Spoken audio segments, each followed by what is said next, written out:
Right now at 6, streaming live on CBS News Los Angeles, breaking news in San Pedro. You're looking live from Sky 2, where a mass shooting left 7 people hurt, 2 critically, at a popular park. Good evening, everyone. I'm Ross Palumbo. And I'm Leslie Marin. We know gunfire erupted at Peck Park, which is on Western Avenue and Summerlin Avenue. It happened just a couple hours ago. CBS 2's Laurie Perez is live at the scene with the very latest. And Laurie, Chief Moore just telling me a few moments ago that they are still going through that large group of people in the park where they were there for a car show. What are you seeing there? Yeah, that's what we're watching. We're at the park entrance at the corner of Western and Crestwood, and I'll show you behind me. You can see just a mass of first responders, responders from the LA Fire Department, from LAPD, from Port Police, from the Sheriff's Department, and also you'll see this line of cars. You see a lot of the souped-up cars. That is from that car show that you mentioned. These people are slowly being let out. This park has been in lockdown as investigators have been wanting to speak to everyone who was in the park at the time, identify them, make sure that they're okay and that they're not involved in any way in the shooting before letting them go. So we've been watching these cars slowly going out.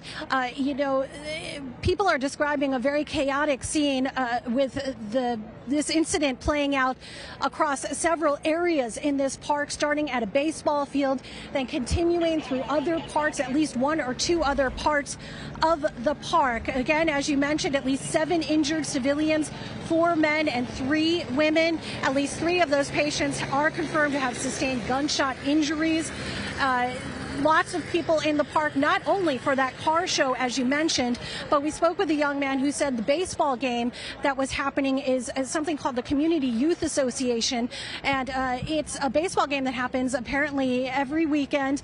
And it is made up of mostly former gang members. It is an association that is meant to harbor peace between these former gang members. And they were also among those who were victims and also witness to this incident today. Again, this entire park has been shut down as police are talking to everyone who is inside.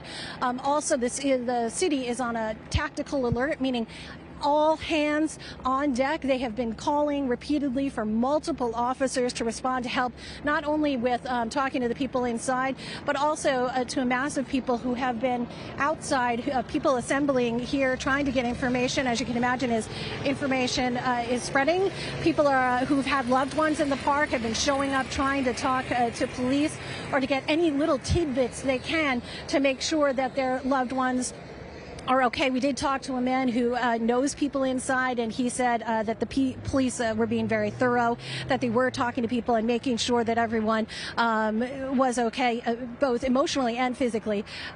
So a massive scene here still playing out. It's unclear to us whether or not the suspects, which could be, we've heard as many as 3, are in custody. I did mention and during the 5 o'clock newscast that on our way down here, we were on the other edge of the park, and we were stopped by an LAPD officer who told us to be careful because it was his understanding that there were still suspects outstanding and that they were wearing body armor, so he wanted us to be safe. It's unclear to us the status of the suspects at this point, but as you mentioned, Chief Moore and the officers here on the scene have been telling us that they're gathering information. They want to make sure they get everything right, everything confirmed before they can share it with us. But we are in the spot where they are going to have a press conference to share with us the very latest details on what happened here today and what is continuing to happen in terms of looking to figure out how it happened and who might be involved. For now, we are live in San Pedro, guys. Back to you.